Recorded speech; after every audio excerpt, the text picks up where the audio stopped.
جو اولاد تمہیں اللہ دے دے، سب سے پہلے اس کا ایک بہترین نام رکھنا باپ کی ذمہ داری ہے، اور نام اولیاء کا ہو یا صحابہ کا ہو یا انبیاء کا ہو، جو بھی آپ نام رکھ رہے ہیں، دل میں یہ نیت ہو کہ یا اللہ میں اپنے بچے کو ایک بہترین نام دے رہا ہوں، اے اللہ اس کی زندگی میں ایمان، یقین، اچھے اخلاق، اعمال اس کے اندر پیدا فرما۔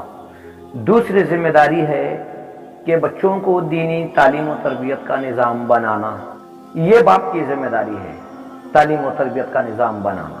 تیسرا جو ہے اچھی جگہ دیکھ کر نکاح کرنا۔ اچھی جگہ دیکھ کر نکاح کرنے سے مطلب یہ ہے کہ ایک اچھے اخلاق والی، کردار والی، دین والی، اسلام والی، قرآن والی ایک لڑکی کو دیکھ کر اس کے معلوماتے کو نہ دیکھیں، اس کے علم، اس کے تقوی، اس کے پرہیزگاری کو دیکھ کر نکاح کریں، تاکہ اس کے ذریعے سے بچے کا جو گھر ہے وہ دیندار بن سکے، اس کے اندر خیر ہو، گھر کے اندر قرآن پاک کی تلاوت ہو سکے، یعنی بچوں کی تعلیم و تربیت بھی کر سکے۔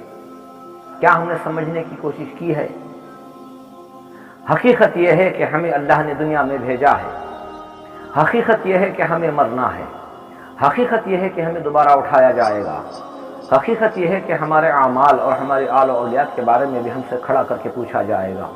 اپنی اپنی جگہ بیٹھ کر غور کر کے دیکھیں ہم نے کیا ذمہ داری نبھائی ہے، اس دنیا کو جو چھوڑ کر ہمیں ایک اور دنیا میں جہاں جانا ہے جس کا نام آخرت ہے، اور وہ جو زندگی ہے وہ دائمی زندگی ہے، تو اس کی تیاری بھی ہمیں کرنا ہے۔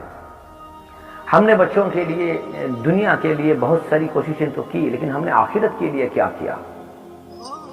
کیا ہمیں دوبارہ نہیں اٹھایا جائے گا؟